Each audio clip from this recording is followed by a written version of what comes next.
Assalamualaikum warahmatullahi wabarakatuh. Yang saya hormati tim penguji ujian kinerja PPG tahun 2025. Perkenalkan, nama saya Muhammad Burhanuddin. Saya adalah guru mata pelajaran sejarah kebudayaan Islam di Madrasah Aliyah. Sekaligus saya adalah mahasiswa PPG Batch 1 tahun 2025 dengan NIM 2560102406 di LPTK Universitas Negeri Mahmud Yunus Batu Sangkar. Pada saat ini saya akan melaksanakan uji kinerja, yaitu praktek real pembelajaran dengan materi substansi dakwah Nabi periode Mekah di kelas 10 Madrasah Aliyah Salafiyah Menganting Gresik, Jawa Timur. Demikian perkenalan singkat dari saya akhiri. Wassalamualaikum warahmatullahi wabarakatuh. Selamat menyaksikan.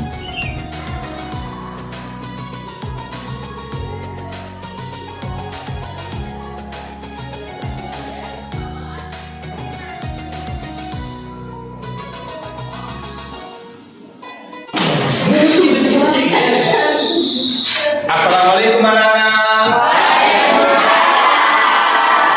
Alhamdulillah sehat semua. Pelajarannya hari ini apa? Pelajarannya nyampe apa kira-kira?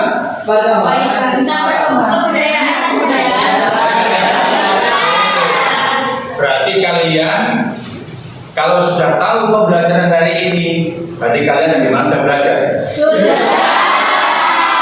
Alhamdulillah. Tapi sebelum kita mulai pelajaran, kita mulai dengan berdoa. Siapa yang kelasnya? Ayo, berdiri, bibit berdoa. Sebelum kita mulai pelajaran ini, mari kita berdoa terlebih dahulu. Bismillahirrahmanirrahim.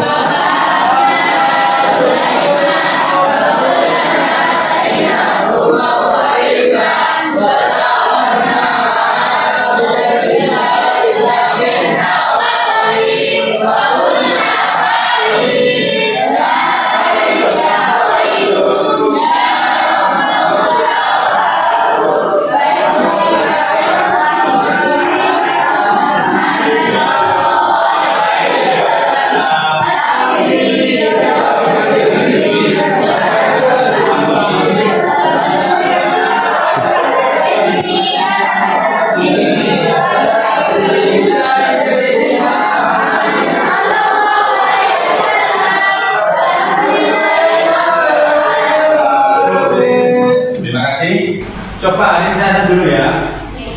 Menurut pelajaran absen dulu. Ahmad Syarif Fatul Mizan. Aisyah Firdausi. Sakit apa? Panas. Azal. Hadir. Kemudian Fasa. Lutfia. Kemudian Wahyu Saputra, kemudian Rama, kemudian Ratu Sabela, selanjutnya Akila Zara, kemudian Gilang, Sela Nafizal. Oke. Bagi teman-teman yang sakit, kita doakan semoga cepat diberi kesembuhan. Al-Fatihah.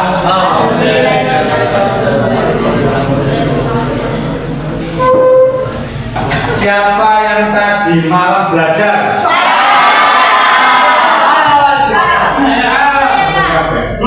Kira-kira babnya hari ini apa?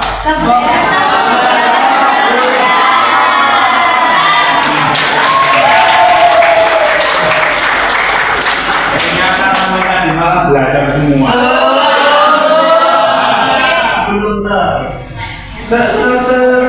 Selain kebudayaan masyarakat Mekah sebelum di sana apa lagi?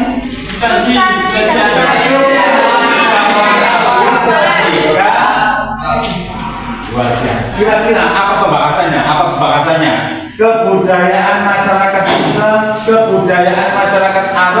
sebelum Islam apa kira-kira? Kira-kira? Dagang. Oh, berdagang. Tapi orang Arab yang berdagang.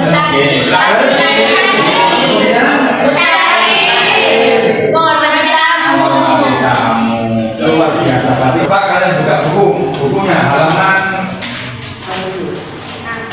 6. Kebudayaan masyarakat Mekah sebelum kedatangan Islam.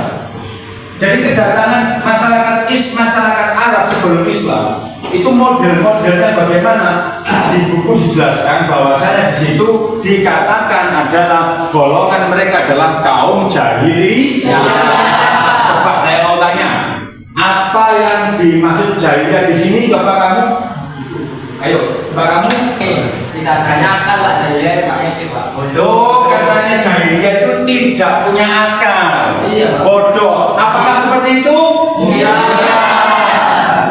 Tidak. Coba. Kamu. Gitu. Orang Arab dikatakan jahiliyah itu bukan keimanan, tapi karena keyakinan. Karena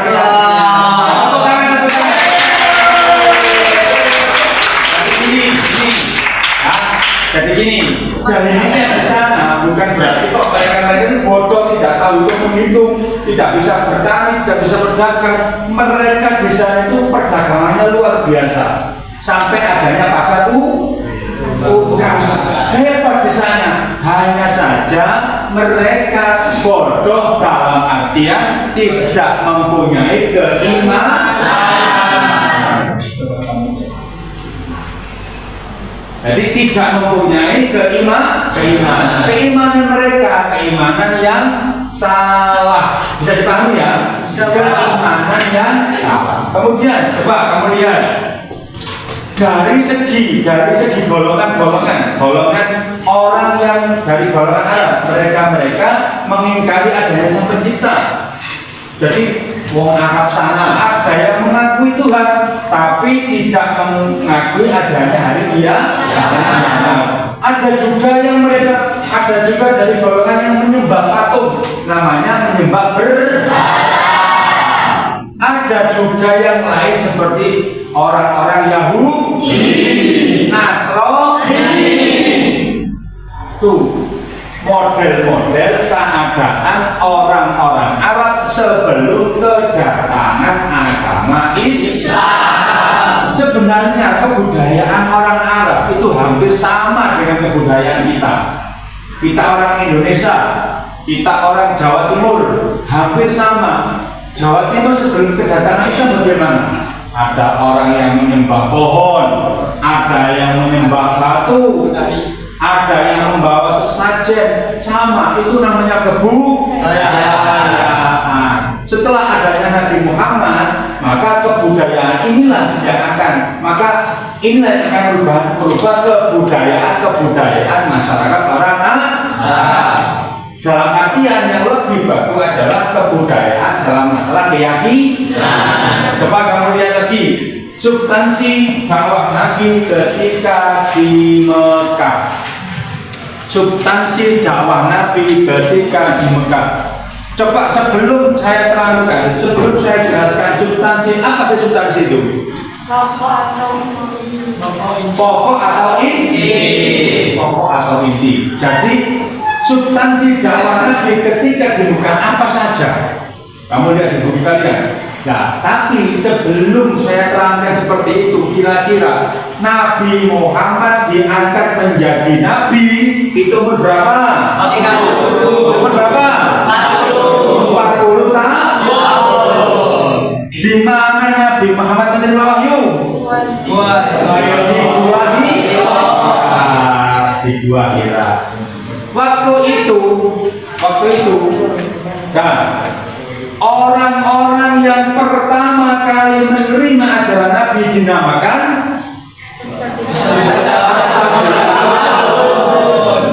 masih ingat ya?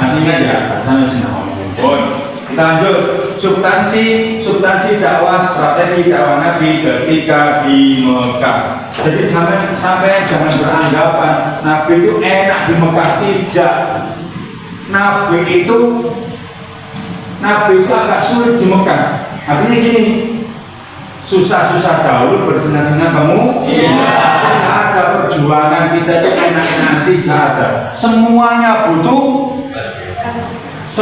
butuh proses dan semuanya menyakitkan. Kalau kamu ingin sukses, maka kamu harus siap untuk susah-susah dahulu. Apa bahasanya ini? La tarun ilman wa tatruka ta'ab. Sampai ngerti Al-Kahfi, sing sampeyan waca. Nabi Musa juga mengatakan seperti itu. Ketika saya mencari ilmu, saya mengalami kesulitan. Apa? Loh, kok ngono kalian? Kali gimana? Laqad laqina min safarina. Apa gini?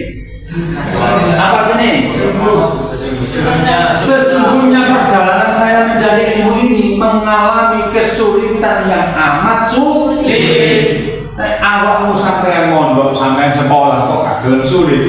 Ojo arep kalau ilmu sing tahu deh. Gak gelem sinau, gak mau menulis, gak mau menghafalkan, gak mau masuk sekolah. Gimana mau cari dapat ilmu yang banyak gimana? Mustahil. Bisa. Coba kita lanjutkan. Substansi dakwah Nabi pertama kali adalah dakwah secara sembunyi. Di manakah ketika dakwah Nabi secara sembunyi dilakukan? Di rumahnya Arqam bin Abi.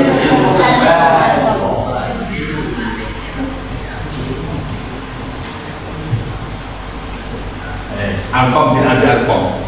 Berapa lama kira-kira? Berapa lama Nabi berdakwah secara sembunyi-sembunyi? 3 sampai 4 tahun. Berapa orang yang mengikuti Nabi ketika pertama kali ajaran Islam dicetuskan? 11. Coba sebutkan dari kamu. Khadijah dari golongan perempuan. Kemudian dari golongan anak-anak. Yang ketiga, yang keempat, Abu Bakar itu termasuk dari golongan orang tua. Abu Bakar termasuk sahabat Kanjeng Nabi. Beliau juga mertuanya Kanjeng Nabi. Jadi sahabat Abu Bakar itu yang mertua, yang sahabat Kanjeng Nabi. Kemudian yang keempat, siapa yang keempat? Ummu Aiman siapa Ummu Aiman itu? Pengasuh Nabi. Kalau gini yo baby sister. Tapi yang menyusui siapa? Bukan dia itu. Jadi ada tradisi orang Arab.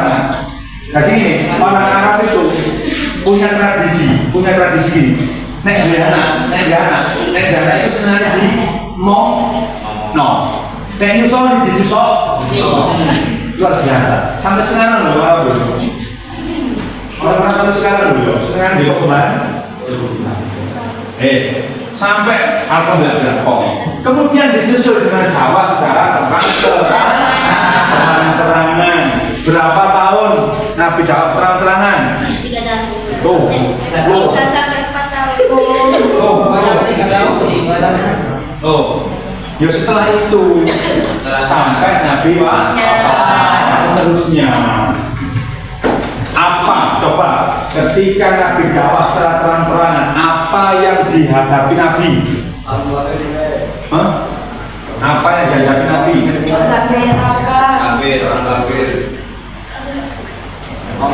Apa yang dialami Nabi ketika Nabi dakwah secara terang-terangan?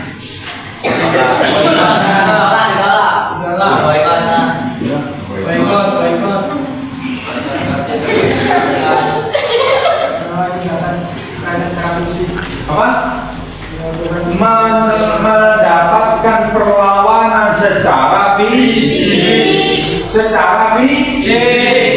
Bayangkan.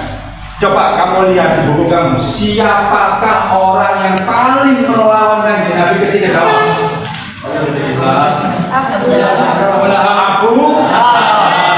Abu Lahab. Sampai dijelaskan di Al-Quran. Sampai siapa yang hafal? Mereka mana? Siapa yang hafal? Ayo, apa jaga? Apa kamu? Bismillahirrahmanirrahim. Dapat jada bila biwa ma mana ilmu wa ma kasab sayaswana la talhabu Allahu hamala al-haram yajidha hablum min masad. Tepuk tangan. Siapa yang bisa mengartikan? Siapa yang bisa mengartikan? Tabat itu artinya cara bahasa Jawa, legrek remokji celah cara bahasa Tegal hancur resenya Allah.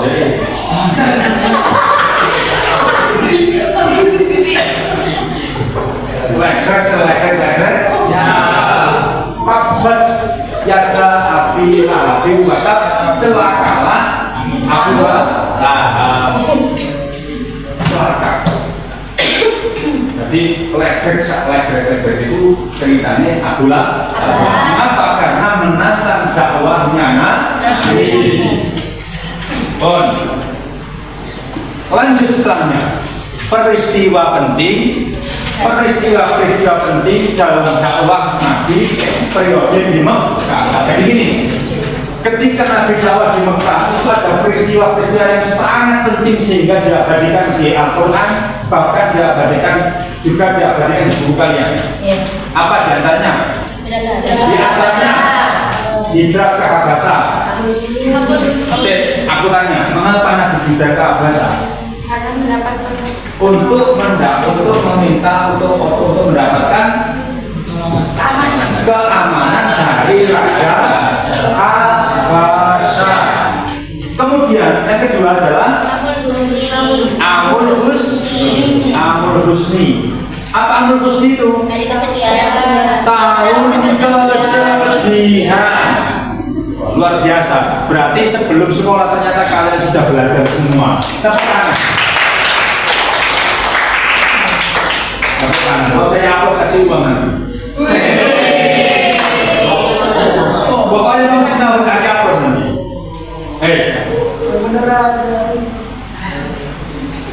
Lanjut. Amul Husni, tahun kesedihan. Apa yang dinamakan Amul Husni itu? Tahun kesedihan. Kenapa dikatakan sedih? Karena Nabi Muhammad ditinggal oleh orang-orang yang tercinta, yaitu siapa? Abu Thalib dan namanya Amul Husni. Setelah Amul Husni, setelah Kanjeng Nabi merasa sedih ditinggal oleh orang-orang yang disayang, Siti Khadijah sebagai istri dan juga pendukung dari harta, kemudian Abu Thalib adalah orang-orang yang mendukung kekuatan Nabi. Setelah Nabi ditinggal dua orang yang disayang, akhirnya Nabi merasa sedih. Setelah Nabi sedih, akhirnya Allah menghibur Nabi dengan adanya peristiwa Isra dan Isra itu jalan-jalan. Kalau orang Surabaya jalan-jalan, tidak giling-giling yang Nabi. Kanjeng Nabi tidak giling-giling. Tidak giling-giling. Jenenge Isra dan Mi'raj diabadikan di Al-Quran, namanya apa? Surat Al-Isra. Namanya apa? Subhanalladzi asra Masjidil Haram ila Masjidil Aqsa. Yang terakhir yang keempat yaitu hijrah ke Yasrib. Apa yang dinamakan Yasrib? Yasrib itu adalah Madinah. Sekarang namanya Madinah. Hijrah ke Yasrib. Di dalam Yasrib ada dua kejadian. Yang pertama ada Baitul Aqabah Ula dan Baitul Aqabah Tsani. Sudah cukup. Nanti dijelaskan lagi lewat video pembelajaran. Coba saya tanya sedikit, apa yang kalian pahami setelah mendengarkan keterangan yang saya terangkan? Coba nanti sampean jelaskan melewati kata-kata dalam buku kalian. Video ini video perkembangan Islam pada masa Rasulullah periode Makkah. Coba kamu simak video ini, nanti kita simpulkan bersama-sama. Coba kamu lihat video ini.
Kesimpulannya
sudah cukup?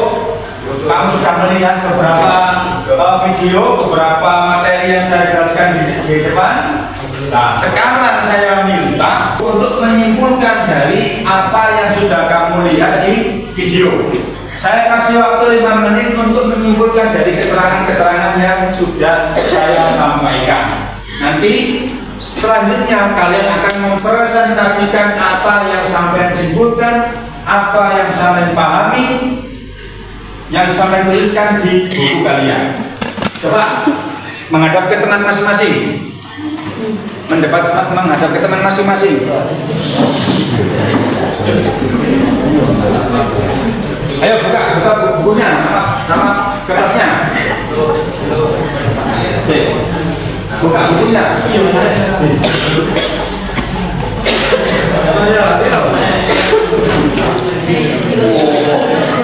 Oh, golongan. Kamu berarti mendiskusikan golongan ya? Apa? Kamu kira-kira mendiskusikan apa? Apa yang kamu diskusikan kira-kira? Bagaimana pembelas itu dakwah secara sembunyi-sembunyi. Coba nanti kamu rangkum, sini kamu rangkum, mana? Yang kalian rangkum nanti saya menilai nanti. Ya. Oke. Mana? Teman kelompok mana? Nih, apa yang kamu diskusikan ini? Tentang peristiwa-peristiwa penting. Oh, peristiwa penting. Apa saja sih peristiwa? Silakan baca. Nanti kamu rangkum ya, nanti dipresentasikan. Pak, mana tulisan kamu? Di Oke.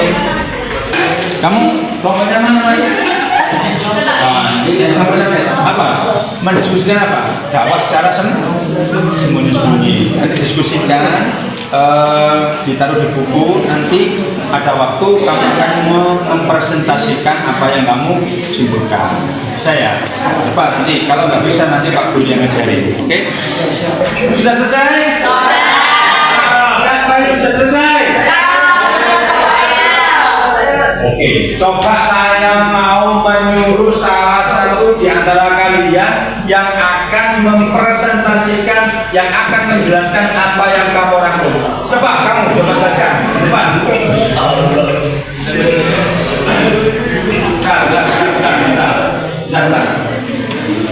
Coba kamu jelaskan pada teman-teman kamu apa yang saja yang kamu rangkum.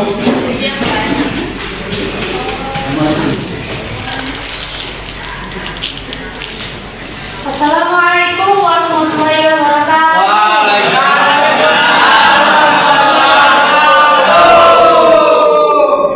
Nama saya Leni Nafira. Di sini saya akan mempresentasikan hasil rangkuman saya dengan kelompok saya, yakni golongan yang terdapat di masyarakat Arab sebelum zaman Islam.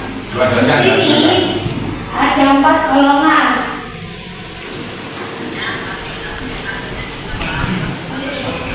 Yang pertama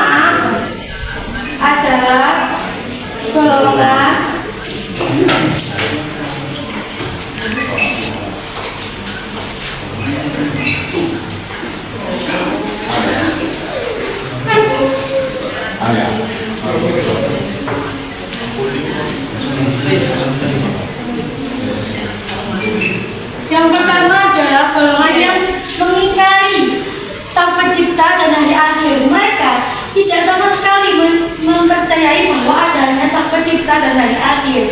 Lalu yang kedua adalah golongan yang mempercayai adanya Tuhan.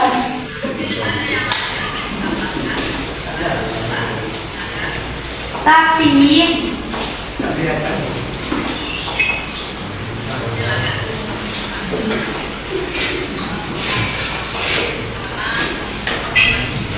pada golongan yang kedua,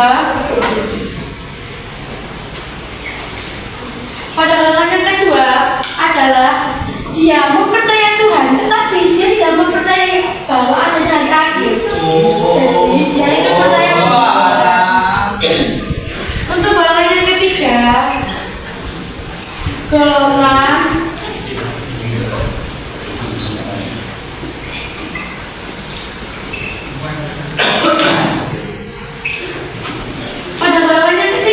adalah orang-orang yang menyembah berhala atau yang biasanya di Mekah, misal ada Lata, Uzza, dan lain sebagainya. Untuk golongan yang keempat adalah golongan yang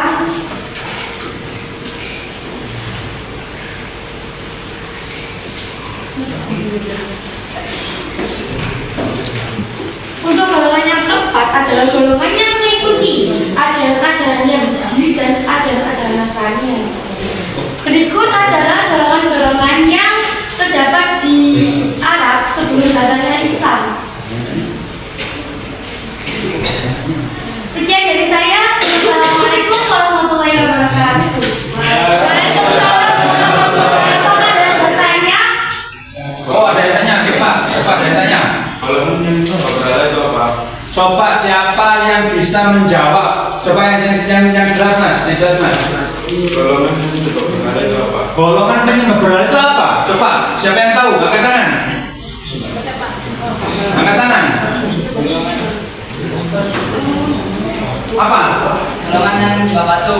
Golongan-golongan yang menyembah batu. Tepuk tangan.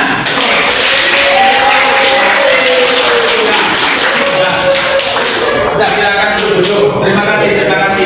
Alhamdulillah pelajaran hari ini cukup sekian. Jadi sedikit. Kira-kira apa yang menjadi kesimpulan pembelajaran substansi dakwah Nabi ketika di Mekah? Siapa yang tahu? Apa?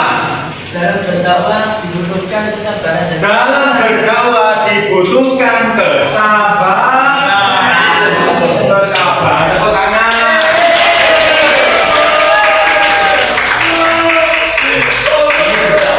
Berarti kesimpulannya, boleh ilmu, mencari ilmu harus dilakukan dengan sabar. Kemudian yang kedua, selalu luruskan niat. Nama malu Alhamdulillah pada hari ini cukup sekian. Semoga menjadi pelajaran yang bermanfaat. Jaga kesehatan kalian supaya besok kita berjumpa lagi. Cukup sekian dari saya. Wassalamualaikum warahmatullahi wabarakatuh. Waalaikumsalam warahmatullahi wabarakatuh. Selamat pagi.